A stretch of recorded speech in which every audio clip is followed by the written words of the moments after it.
So while the video is rendering, which I'm going to post shortly, I thought I should make another video because a few people have asked me how much does it cost to do these trips, and I should talk about the cost of doing all these road trips. First of all, one of the most important things is what is it that you like doing.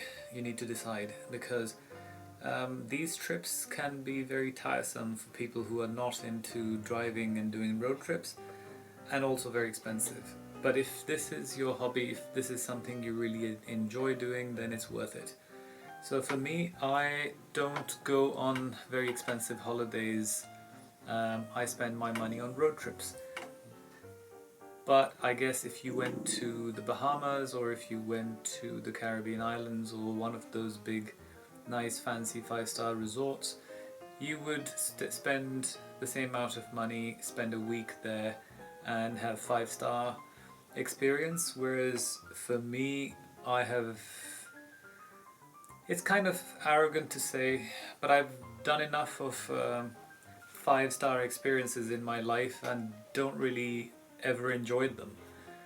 I like simple things in life and I appreciate them more. I'd rather sit in a little village in the French countryside and have a fresh baguette with some butter and a glass of wine than to sit in a 5-star hotel or resort and have a cocktail surrounded by false, fake, pretentious people. Or they may not be false, fake, pretentious, they may just be normal, but it's not me. So I like doing simple things, and some simple things in my life cost more money than they should, unfortunately. So back to the road trip. Now the road trips become very expensive because you have to pay tolls on various roads, you have to pay for ferries, crossings from country to country, especially when you want to come to Sweden, because there is no direct connection to Sweden from Denmark or Germany. You have to take a ferry from somewhere, and it costs a lot of money. So let's start with how it works out when I leave London. So from London I take the Eurotunnel and put my car on a train that takes me to France in Calais, and then from there I drive up towards Belgium, go through Netherlands, and then enter Germany, and all the way to, depending on where I'm going, but if I'm going north I will head towards Kiel via Hamburg. So it's coming to Stockholm is about 1200 miles, and it's not close, it's quite far. So you have to think about the amount of money you're going to spend on petrol, and depending on your car's fuel consumption it could vary. Unfortunately, the kind of cars I have, they burn fuel a lot, so it becomes quite expensive. The crossing, I buy 10 tickets as a bundle, so I think it's £460 for 10 tickets, so it's £46 or £48 per crossing is the basic price. But if you go in peak hours, they charge you an extra £20, so it's either 46 or 66. But because I travel so much and I cross from England to France so often, it's good to have 10 tickets, because each ticket individually it costs between £80 and £150, could even be 200 if it's a busy time. Plus the economy tickets and simple tickets are not flexible. You can't change them, you can't return them, whereas if you buy these 10 tickets you can change as many times as you want from your phone. So if I'm running late or if I'm getting there earlier, I can change my crossing from my phone and get on the next train. So it's really, really handy. Fuel wise, France is quite expensive, Netherlands is quite expensive, Belgium is medium but still expensive for fuel. So what I tend to do is fill up my tank before I leave London, and then at the border, if I have time near Folkestone or something, I'll top it up if I need to. Otherwise I'll wait until I enter Germany, and then I will get fuel there. And if I am going further east, in like through Belgium, going through Luxembourg, then I will fill it up in Luxembourg. Luxembourg is really, really cheap. I think it's the cheapest fuel as you're traveling through. Um, on the motorways, I always advise people to come off the motorway, drive for another 2 kilometers, and buy fuel, because it will be 10 cents a litre cheaper if you just get off the motorway. So that applies to every country, so it's better to time it and then come off, have a coffee and just a walk around, but you're not on a motorway and not paying high prices. In terms of the ferry crossings, because my journeys are not so planned and I don't have specific times when I'm getting to places, I can't book the ferries in advance, so I usually turn up to the port and I buy the ticket on the day. The ferries from Puttgarden to Rodby, which is from Germany to Denmark, they are fixed price, I think, because I've never been able to get it cheaper. It's about 100 euros, I think, to cross each way. Once you're in Copenhagen, there's a bridge that you have to cross to go to Malmo to enter Sweden, and that's, I think, 55 euros. So it's 155 just to get from Germany to Sweden, excluding the fuel. So it is quite expensive. Sweden in general, the fuel is the same price as the UK, and because the speed limit is also low, it's 110 and in some areas 120 kilometers an hour.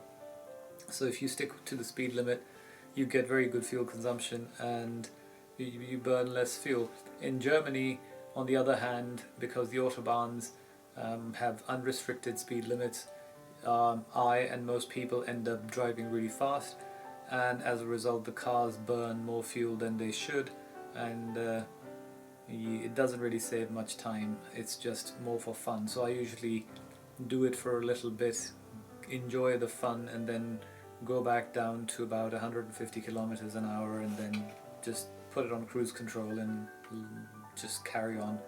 Because if you do 250, 280 kilometers an hour, then you'll burn fuel like anything, because the car is not optimizing, it's just pumping fuel because it needs performance.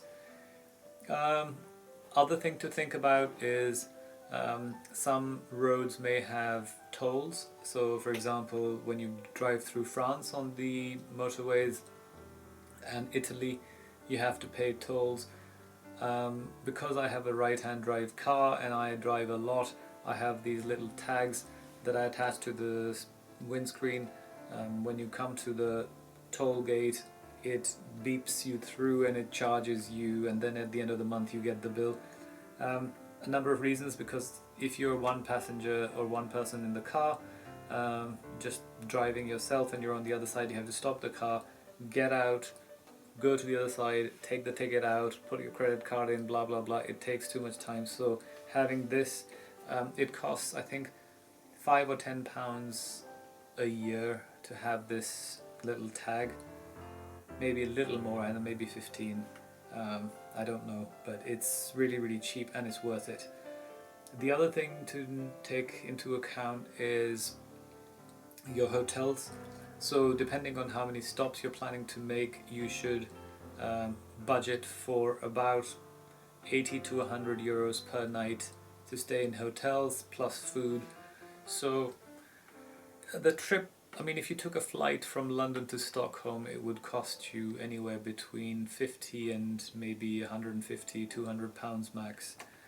And doing this road trip will cost you, I don't know, I haven't done the calculations, because if I calculate then it puts me off.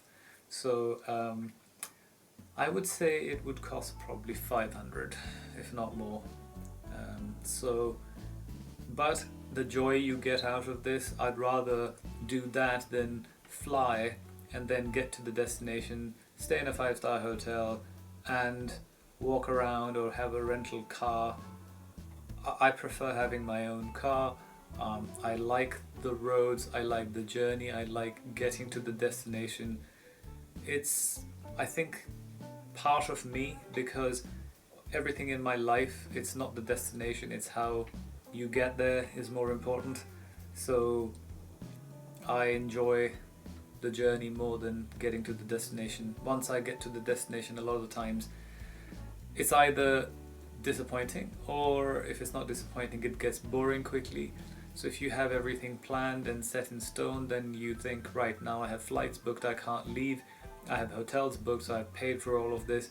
Whereas in my case, I try to minimize my stays, and depending on if I like it, then I'll extend it. Like this time I'm having a great time, so I'm going to extend my stay in Stockholm. And but if I wasn't, I could just get in the car and leave. So it's like whatever suits you, you have to figure it out. Road trips are amazing, especially if you have a couple of friends that you can go with, then you can share the costs and you'll have good company along the way. So hopefully this gives you an idea of how much it costs to travel doing road trips. It's not cheap, so think carefully. Also, you have to make sure that you have the right tires and things. Like, for example, if you're driving through certain countries in Europe in winter, you need to have winter tires. I do in my car. If you don't, you get fined. I think it's 80 to 100 euros per tire. So, and then they will force you to go and get them replaced. So you get fined and then you have to go and get them replaced. And obviously, how will you carry the summer tires back? So you'll have to leave them.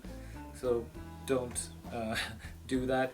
Plus you have to have little stickers that cost about 15 euros, I think, for France and Germany, which you have to put on your car that says what kind of emissions your car produces. And then basically the traffic wardens or the city knows if your car is allowed in certain areas or not.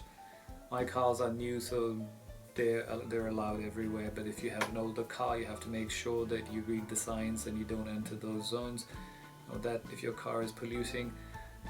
What else? Austria and Switzerland require you to pay road tax when you travel. So as you're entering at the border, you can buy the road tax, and it's a sticker that you put on your windscreen.